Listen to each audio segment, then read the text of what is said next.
Bonjour à tous et à toutes, bienvenue sur Free Matin. 20 mois après son départ du pouvoir, l'ombre de l'ancien président Thomas Boni Yayi plane toujours sur le Bénin. Il ne se passe une journée sans que son nom ne soit cité dans une affaire ou encore dans la presse nationale et pourquoi pas internationale. Nous ferons le débat dans un instant avec Kader Achirou et Judikel Roch-Rouanou. Il est le directeur général adjoint du quotidien L'Informateur. Les journaux sont parus également aujourd'hui sur le territoire national. Nous allons donc faire la une des journaux avec vous, Kader Achirou. Bonjour. Bonjour Nader, chers amis internautes, bonjour. À la une des journaux ce jour, nous avons la supposée implication du président Thomas Boni Yayi dans l'affaire des TVA de Common SA. Le RAVIP est toujours d'actualité. Et le coup d'État du 26 octobre 1972, 45 ans après, fait l'actualité. Je n'exagérais rien quand je disais que le président Boni Yayi est beaucoup cité dans la presse nationale depuis son départ. Avec Anifat Boukari, nous aurons droit aux informations. Bonjour. Bonjour Nadège, bonjour à toutes et à tous. On parlera ce matin de la marche pacifique des enseignants dans le département du Koufou et d'autres informations complémentaires. Et puis en sport, Jonathan Adessi nous parlera du match nul 0-0 entre Esaü FC et Mamba Noir dans un instant. Bienvenue, bonjour. Voici la pub. Papa. Oui, ma fille. Tu sais, je t'ai dit qu'après mon bac, je veux devenir journaliste reporter d'images, non? Papa, tu penses m'inscrire où? Esaü. Esaü, papa. Waouh! Maman, maintenant que j'ai eu le bac, je veux faire les finances et trésors. Tu comptes m'inscrire où? Esaü, beau-fils. Esaü? Oui, maman! Papa, Oui. tu sais qu'après mon bac, je vais être diplomate, non? Tu comptes m'inscrire dans quelle université? Mais Esaü, naturellement. Esaü? À Esaü, vous êtes bien formé dans les filières comme administration du travail et de la sécurité sociale, administration générale et territoriale, administration des impôts, gestion des marchés publics, planification et développement local, droit et sciences politiques, sciences économiques et de gestion. Esaü, c'est aussi sa télé numérique Esaü TV et son journal L'Informateur. Esaü, c'est à Bedjromédé, 3e rue après le carrefour 16 ampoules allant à Jericho. Numéro de téléphone 98 98 14 00 96 80 55 11 90 93 65 21. Esaü, l'excellence a un nom.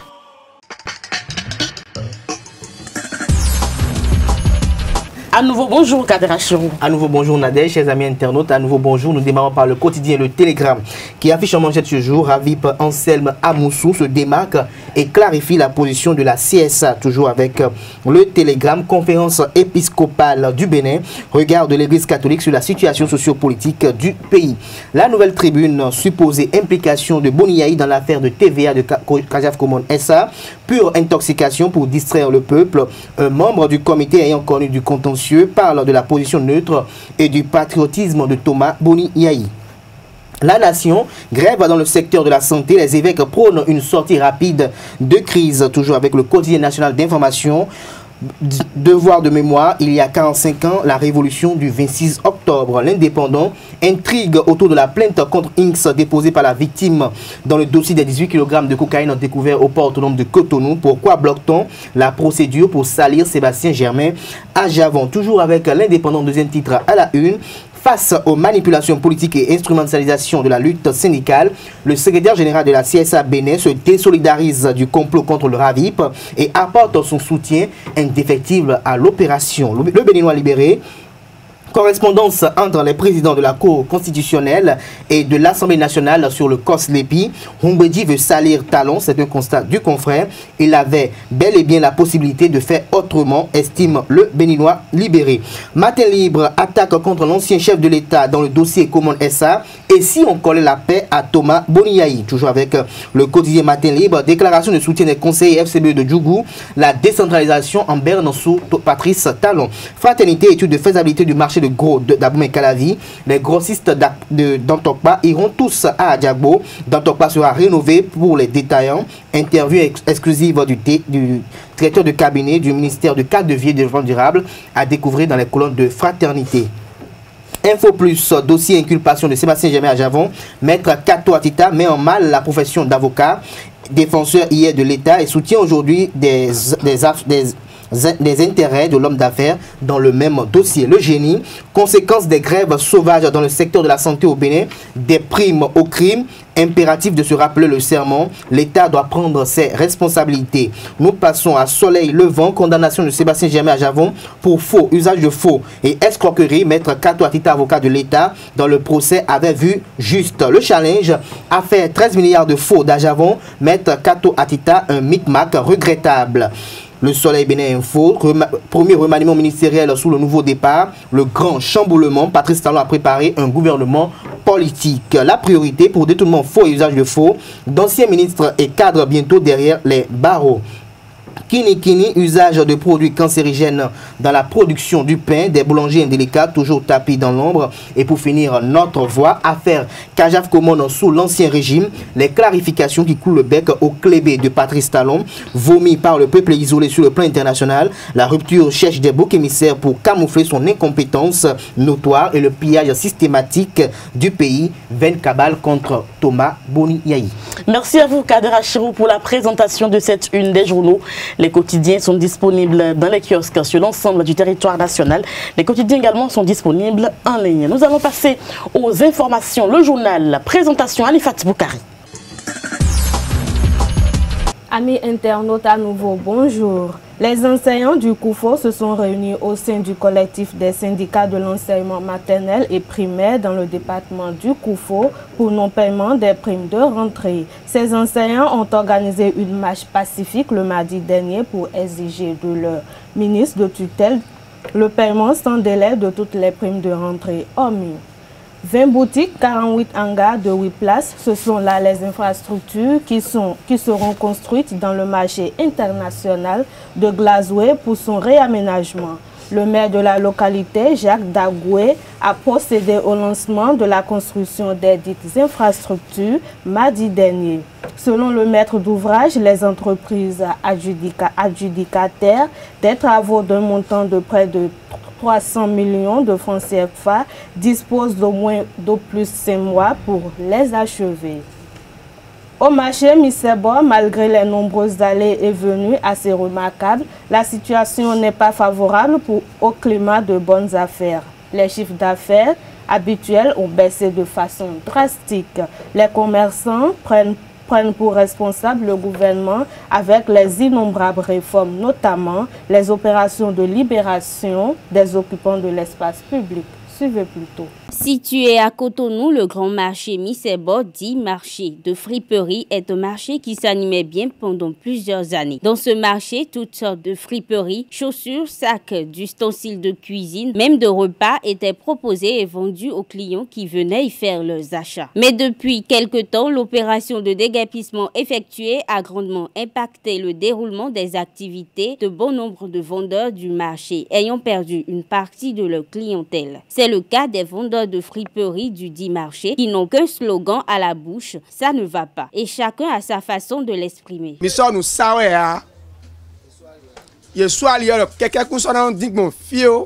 c'est difficilement à vendre. Pour trouver un client, 2 clients, 3 clients, ben non, pantalon, cabine, non, du pour problème ouais. Nous l'avons bavo. De là on doit chocoto bonne fille, à ça chocoto nous c'est difficilement que on a mis il faut nous chocoto et on va au town. Ils ont gâté le marché. Qu'est-ce que je vais vous dire? Ils ont gâté le marché parce que c'est plus comme avant. Auparavant, moi j'ai connu le marché là il y a très longtemps.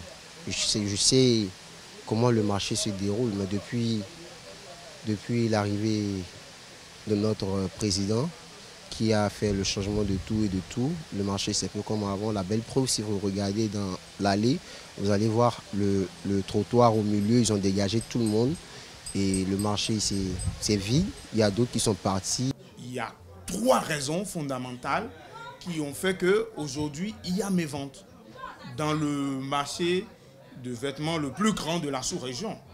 Disons, c'est ça. Et donc il y a le Nera, la chute du Nera. Il y a aussi le fait que l'assainissement de la ville a donné aussi également un coup, parce que ce sont des clients qui vont prendre et qui vont les distribuer. Il y a également que les autorités en charge de du marché ne nous ont pas associés à beaucoup de prises de décision. Et vous savez, on ne dit pas à quelqu'un qui a son capital, à qui vous n'avez pas donné un coup ou vous n'êtes pas son maître, lève-toi, elle va te placer à tel endroit. On ne dit jamais ça à un opérateur économique. Il va là où ses affaires vont prospérer. Eh bien, c'est ça qui a fait que nous avons dit, aujourd'hui, si Misebo est devenu un grand centre commercial, c'est le fait que des gens comme nous avons investi des capitaux et financiers et matériels et physiques. D'autres subissent le harcèlement des forces de sécurité du marché. De même, l'installation du nouveau marché installé à Sinapostel ne peut en aucun cas, d'après eux, égaler celui de Misebo en affluence. Et ils nous ont dit tous d'aller prendre place à Sinapostel. Bon, il y a d'autres qui se sont entêtés, ceux qui sont à l'intérieur, qui ont de place, ils se sont entêtés, ils sont restés là. Quant à ceux qui ont cassé, il y a d'autres qui sont rentrés dans le marché, se sont trouvés une petite place. Il y a d'autres, eux, ils sont allés carrément à Sinapostel s'installer. Vous voyez? Mais vraiment, je ne sais pas si on enlève le marché d'ici et qu'on amène ça à Sinapostel, ça va donner. Mais là, actuellement, le marché, c'est pas ça. Même à Sinapostel, je suis allé à Sinapostel, là, j'ai fait au moins une semaine là, voir les tendances. Sinapostel, ce n'est pas du tout la place qui convient à nous qui sommes ici. Sincèrement.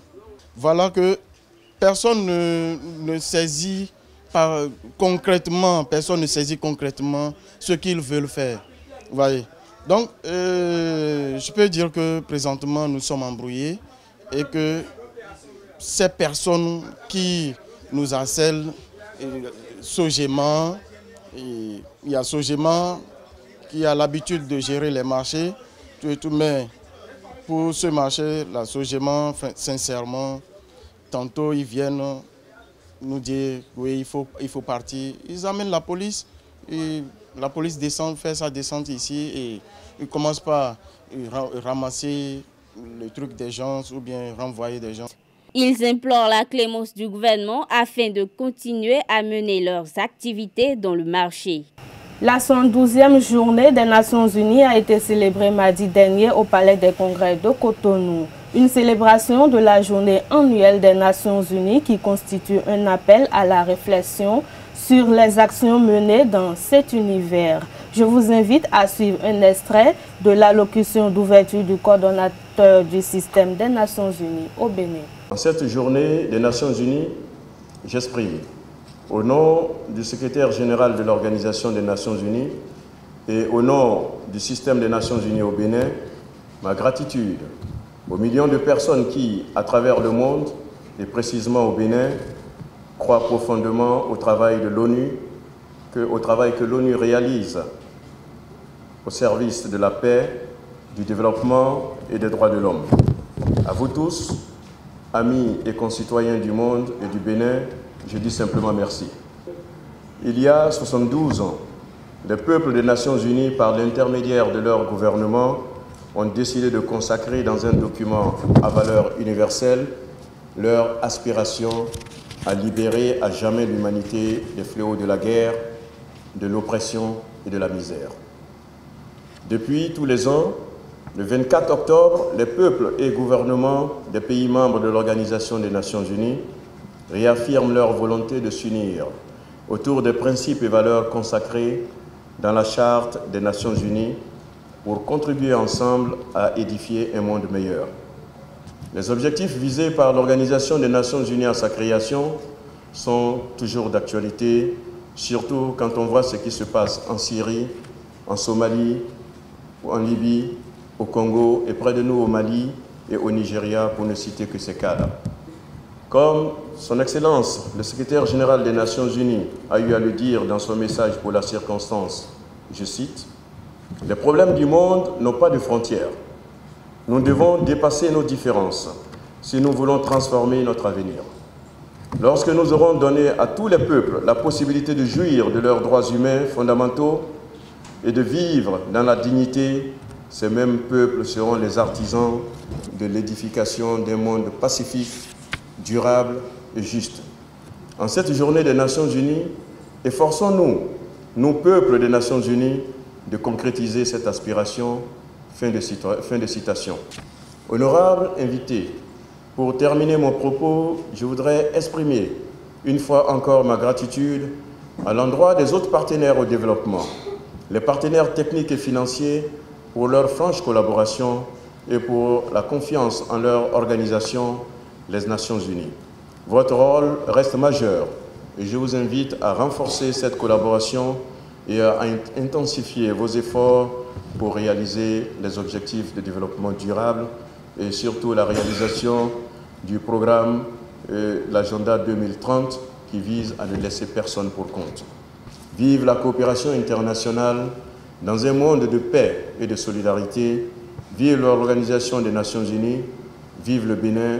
Je vous remercie de votre aimable attention. Ce sera tout pour ce matin. Merci de m'avoir suivi. Merci à vous, Anifat Boukari, pour la présentation de cette mini-édition. Le grand rendez-vous est prévu pour 19 h sur Ezaï TV. Nous passons au sport. Jonathan Adinsi nous parlera donc du match nul entre Ezaï FC et Mamba Noir hier. Les sports, Jonathan Adinsi, bonjour. Bonjour Nadège. Le point des résultats de la Série A italienne. Oui, placé en milieu de semaine, la 10e journée de la Série A a livré son lot de matchs spectaculaires. Après la victoire de l'Inter mardi soir, le Napoli qui fait la pluie et le beau temps depuis le début de la saison avait une vraie pression. Mais l'équipe de Mauricio Sarri a signé un nouveau succès sur la pelouse du Genoa 3 buts à 1. Une victoire qui porte encore la signature de Dries Mertens, cette fois auteur d'un doublé. Toujours en haut du classement, le champion en titre confirme sa montée en puissance puisque la Juventus Turin s'est imposée sur un score fleuve dans une rencontre à sa portée face au Spal 4 buts à 1. Dans les autres résultats de la 10e journée, la Roma et le Milan ont aussi respecté leur rang. Le club de la capitale, 5e, au coup d'envoi, s'est défait de Crotone 1 but à 0. Le Milan n'a pas fait de détails en s'imposant largement sur la pelouse du Chievo Vérone 4 buts à 1. Enfin, la Lazio a signé une victoire importante face à Bologne 2 buts à 1. Et vous nous dites également que Claude Puel est le nouveau entraîneur de Leicester City, c'est bien ça? Oui, Leicester a annoncé l'arrivée de Claude Puel ce mercredi soir. Le Français aura pour mission de redresser la barre pour les Fossiles. Après des expériences à Monaco, Lyon, Nice et Southampton, Claude Puel va donc découvrir son deuxième club en première ligue. Une très belle opportunité pour l'ancien coach des Saints qui avait été débarqué malgré une saison très honorable. Dans un communiqué sur le site officiel du club, Leicester a indiqué que le nouveau manager prendra les commandes de l'équipe pour le prochain match contre Everton. Et puis, au Bénin, match nul entre Ezaï FC et Mamba Noir, c'était hier sur le stade, au stade Général Mathieu Kérékou, c'est bien ça? Oui, où Ezaï a subi un match nul contre Mamba Noir. Il faut rappeler qu'Ezaï avait déjà fait un match nul le week-end dernier contre Dragon. On va suivre de très près ces matchs-là entre Ezaï FC et les autres équipes. Merci à vous, Jonathan Adinsi, pour la présentation de cette page sportive. À demain pour d'autres informations. Portez-vous bien. Nous passons au débat. Roch Judicaël Rouanou et Kader Achirou. Nous parlerons donc de l'ombre de l'ancien président Bouniaï qui plane toujours sur notre beau pays, le Bénin. Le débat sur Free Matin, nous parlons donc politique évidemment. Roch Judicaël Rouanou, bonjour, bienvenue donc. Vous êtes face à Kader Achirou pour ce débat qui s'annonce déjà assez intéressant. Nous parlons donc de l'ombre de l'ancien président Thomas Bouniaï. Il n'y a pas un jour qui passe sans qu'on ne cite le président Bouniaï. Il est déjà parti, ça fait 20 mois. Il faut bien qu'il se repose, Roch Judicaël Rouanou. Oui, mais 20 mois, quand vous présidez au destiné d'un pays pendant 10 ans, c'est pas encore trop pour qu'on vous oublie. C'est pas encore trop. Je pense que citer le nom du président Bouniaï, c'est pas... Mais c'était parti pour qu'on l'oublie, parce que les campagnes, on a vu un peu l'effervescence, il y avait un nouveau régime qui devait s'installer, donc c'était parti en fait. D'abord, même si le président Bouniaï n'existait plus aujourd'hui et ça ne va pas arriver, je lui souhaite longue vie, mais même s'il n'existait plus, on allait toujours continuer par parler de lui. Et le général Mathieu qui est aujourd'hui, on continue de parler de lui, même si aujourd'hui nous a quittés, n'est plus dans le monde des hommes. C'est pour vous dire quoi? Le président Bouniaï, c'est un grand homme. Et quand vous arrivez à être un grand homme, on ne peut pas ne pas parler de vous. Et quand vous venez fraîchement de finir d'exercer le pouvoir et que d'autres personnes viennent, il faut être sûr que sur des points donnés, on va toujours vous faire allusion à votre gestion ou faire allusion à votre méthode. Donc moi je ne pense pas que c'est un crime d'appeler souvent le nom du président Boni Yayi. Maintenant, là où ça me gêne, ce sont les contextes dans lesquels on interpelle l'homme. Quand on prend cette affaire de TVA qui ressurgit aujourd'hui, et un dossier d'ailleurs que le président Boni Yayi lui-même, c'est lui d'ailleurs qui a déclenché l'appareil, c'est lui d'ailleurs en 2013 qui a dit écoutez, il faut voir clair dedans, et l'opérateur a été amené devant la justice. La justice a estimé que l'opérateur économique a raison et que par ricochet, on devait même le dédommager jusqu'à hauteur de 13 milliards de francs CFA.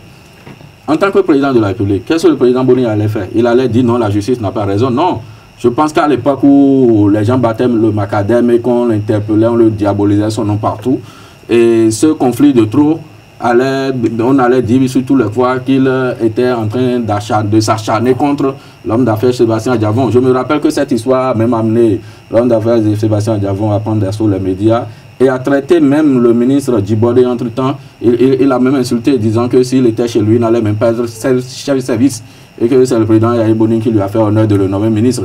Je me rappelle qu'il a fermé SIFAS à cause de cette affaire pour dire qu'il ne peut pas être contribué, il ne peut pas contribuer si tant à l'économie du pays et qu'on le harcèle, et il a fermé SIFAS. Le président Boni Yayi a dit qu'à cela ne tienne, c'est lui qui avait son établissement et s'il le ferme, les retombées, ça ne revenait qu'à lui. Donc c'est pour vous dire quoi, je suis mal à l'aise quand on draine aujourd'hui le nom du président Boni Yayi dans cette affaire de TVA alors qu'on sait que le gars a vachement lutté et que c'est la justice qui a dit enfin écoutez, le gars est dédommagé. Le président Boni Yayi n'est pas juge. Il n'est pas juge. C'est pas lui qui a produit les documents qui ont servi à blanchir l'homme d'affaires. Donc aujourd'hui, comme elle son nom, je suis vachement contre. On remarque aussi que le pouvoir aujourd'hui, et ça c'est des choses qui inquiètent. Dès que le pouvoir de Patrice Talon tangue un peu, ces sbires sur l'internet et sur les réseaux sociaux disent Boni Yayi a fait pire. Ça veut dire quoi? Ça veut dire que si on a connu le pire, dommage qu'il n'y a pas plus pire, sinon on devait connaître davantage, c'est ce que les gens supposent. Et je pense que citer le nom du président Boni Yayi dans de telles conditions doit même mal à l'aise. C'est comme si on est venu justifier cet acte en se cachant derrière ce qu'a fait le président Boni Yayi. Sinon, que l'interpeller n'est pas un problème, mais il faut savoir comment il faut l'interpeller. Il ne faut pas l'interpeller pour tout, il ne faut pas l'interpeller pour justifier ses errements, il ne faut pas l'interpeller pour justifier ses égarements aussi. Merci. Kader Achirou, qu'est-ce que vous pensez de Boni Yayi qui revient souvent dans les débats, qui revient sur les chaînes de télévision et pourquoi pas même dans la bouche des populations? Merci pour l'attention. Avant de répondre à votre question, j'aimerais quand même rebondir tout de suite sur le volet de TVA, dans l'affaire de TVA dans lequel son nom est cité, pour dire qu'au-delà de la communication à outrance qui est faite en citant le nom du chef de l'État, l'ancien chef de l'État, Thomas Boni Yayi, l'homme visé dans cette affaire, c'est bel et bien le ministre Komi Kouché. Pour la simple raison qu'il a été celui qui a ordonné les décaissements des 13 milliards à l'opérateur économique Sébastien Djemé-Ajavon. Et dans une émission que vous avez eu à effectuer avec Sébastien Djemé-Ajavon, l'homme d'affaires a affirmé publiquement qu'il a de très bonnes relations avec Komi Kouché. Donc, je pense que l'actuel bouc émissaire du régime en place, celui qu'on veut étouffer, celui qu'on ne veut pas qu'il ait quand même une majorité à l'Assemblée nationale en 2019, c'est Komi Kouché. Pour revenir à l'ombre de Boni Yayi qui plane toujours sur le Bénin, j'en fais une analyse qui mérite d'être nuancée pour la simple raison que le chef de l'État a dirigé le pays pendant 10 ans. 10 ans au cours desquels il n'y a pas eu forcément de belles choses qui ont été faites, il y a eu quand même des dérives qui ont été observées. Ce qui est quand même, ce qui s'observe partout, dans tout gouvernement, dans tout régime, partout ailleurs d'ailleurs. Alors, on reproche à Boni Yayi une gabégie financière au niveau des ressources de l'État. On reproche à Boni Yayi une gouvernance clanique. On reproche à Boni Yayi une gouvernance qui n'est pas adéquate. Mais ceux qui sont là aujourd'hui, qui gouvernent aujourd'hui, manquent de bonne gouvernance. Qu'est-ce que la bonne gouvernance? C'est une capacité quand même à avoir élaboré une politique sociale comme économique pour le meilleur des populations. Ils n'arrivent pas à le faire depuis leur installation.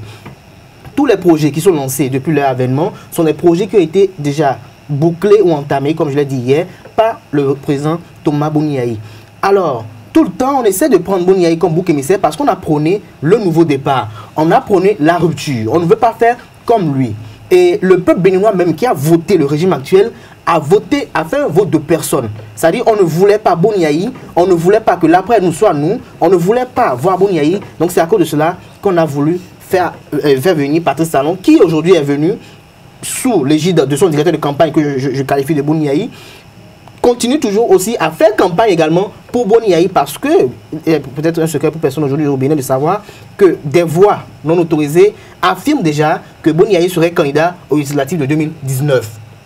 C'est déjà une problématique pour le régime actuel, parce que Boni Yayi au Parlement, ça veut dire que de fond en comble, il peut peut-être arriver à contrôler le perchoir, peut-être à prendre la tête de l'Assemblée nationale. C'est un problème. Le gouvernement en place serait totalement en désaccord avec l'Assemblée nationale s'il arriverait que le président Boni Yayi prenait le contrôle de l'Assemblée nationale. Donc on ne veut pas arriver à cela. D'autres voix aussi non autorisées et peut-être malsaines, que je peux juger ainsi, arrive à affirmer de façon sommaire et expéditive que le chef d'État actuel, l'ancien chef d'État plutôt, Boni Yayi, voudrait revenir en 2021 pour se représenter à l'élection présidentielle. Et toutes ces choses, ça crée des agitations stériles de la part d'esprit du gouvernement actuel qui n'ont, comme l'a dit, qui n'ont besoin que de passer le temps à ternir l'image de Boni Yayi.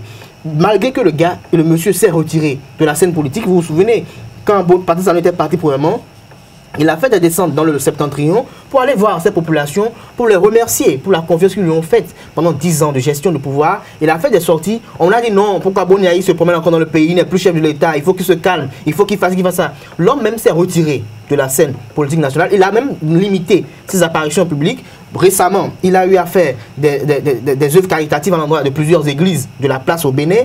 Il ne s'est pas affiché. On l'a même invité récemment pour un culte d'un dimanche dans une église de la place. Il n'a pas voulu s'afficher parce qu'il estime qu'il faut qu'il disparaisse. Mais quand l'homme décide d'avoir cette décision et qu'on ne cesse de chercher à le voir et on ne cesse d'aller contre lui, je pense que le gouvernement actuel doit finir avec cette bassesse. C'est une bassesse parce qu'on a comme l'impression que le gouvernement actuel veut faire 10 ans.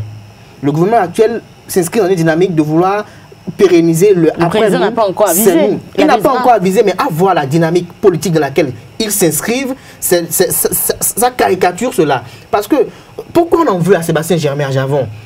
Pourquoi on en veut à Komi Koudjé? Et quand vous voyez aujourd'hui, très rapidement, pour que je finisse très rapidement, vous voyez le profil de ceux qui sont en train d'être ciblés dans des affaires qu'on juge peut-être de ténébreuses et autres. C'est des gens qui ont la capacité physique, intellectuelle et financière de pouvoir s'offrir un vrai espace politique sur le terrain. C'est des gens qui peuvent quand même avoir au moins 10 à 20 à 30 députés à l'Assemblée nationale lors des prochaines législatives, sont prêts à financer les campagnes. C'est des gens qui ont des aspirations profondes pour le peuple et on ne veut pas parce qu'on estime que ce sont des challengers politiques. On estime que ce sont des adversaires politiques. Et je pense qu'une démocratie, c'est une guerre des idées. Et quand on est dans la guerre des idées, la démocratie n'est atteinte, c'est la guerre des idées. Pour la guerre des idées, pour mieux gérer la cité, quand on veut gérer la cité de façon adéquate, il faut qu'il y ait des points de vue divergents pour qu'on puisse quand même penser au devenir des populations pour une gestion participative. Roch Judikel Rouanou, il y a également que les populations également citent souvent Boni Yayi. On a vu par exemple lorsque l'opérateur économique Sébastien Javon avait été arrêté, on s'est rappelé bien que les populations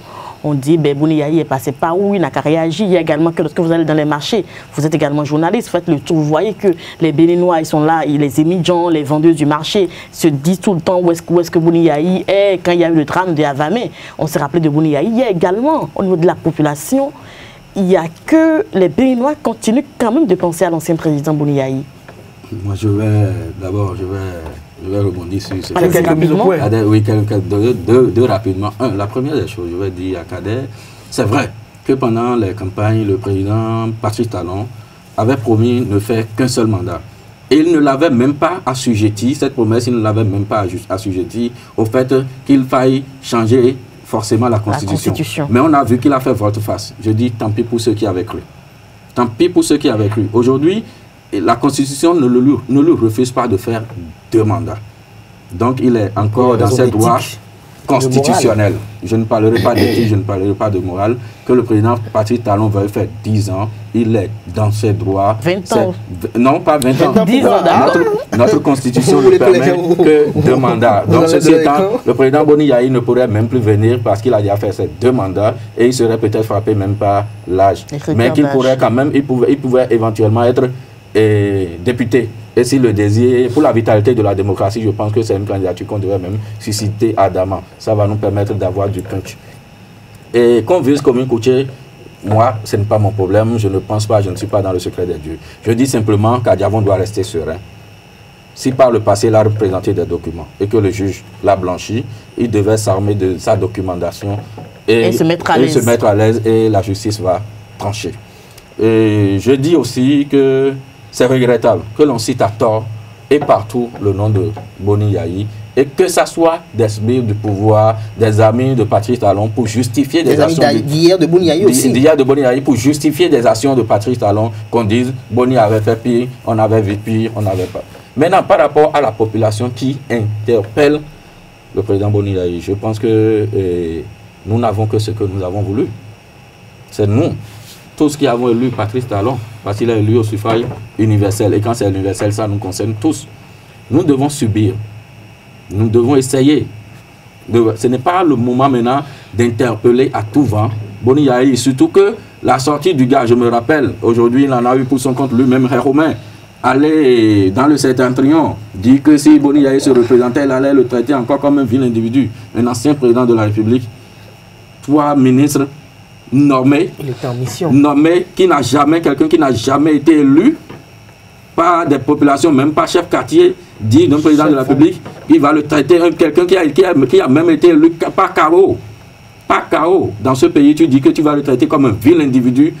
Aujourd'hui, lui, c'est un seul homme qui a décidé de son sort. Patrice Talon, c'est tout un peu. Et Boni Yayi, c'est tout un peuple. Il y a une différence. Donc, je pense que, vu ces expériences, je pense que on doit remercier aujourd'hui ceux qui ont conseillé le président Boni Yayi de se retirer de la scène politique, d'aller dans son coin, d'observer ce qui se passe pour nous permettre d'apprécier. Parce que si vous ne mettez pas deux choses ensemble, vous ne pouvez pas apprécier laquelle est meilleure ou laquelle est bonne. Donc je pense que c'est la meilleure attitude d'ailleurs, c'est que moi, il y a toujours demandé au président Boni Yayi de se retirer, d'aller se mettre au calme et de laisser ceux qui ont le pouvoir aujourd'hui, ceux qui ont été élus, ceux qui ont été choisis par la population, faire ce qu'ils peuvent pour la nation. Et à l'heure du bilan, et déjà ça commence.